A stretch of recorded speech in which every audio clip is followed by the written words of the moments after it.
করে রাখা হয়। এই কাজের বাড়িতে কে কখন দরজা খুলে দিয়েছে তাই হয়তো বেরিয়ে পড়েছে। তুমি ওসব ছাড়ো, চলো ঘরে যাই। এসো। চলো ঘরে চলো। বলু না, আচ্ছা ও কোথায় গেল বলতে পারো?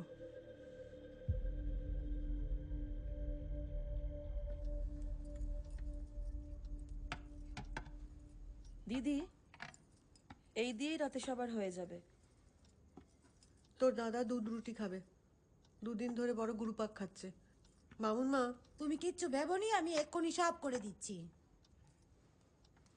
দিদি, বৌমার বাড়ি থেকে একবার কথা বলা উচিত। কি কি সব ঘটনা ঘটে গেল পরপর। তোমাদের না মেয়েটার সম্পর্কে আর একটু খোঁজ খবর নেওয়া উচিত ছিল। ভাব ভালোবাসা করে বিয়ে, বাড়িতে বলার পর কথা চালাচালি করে ঠিক হলো।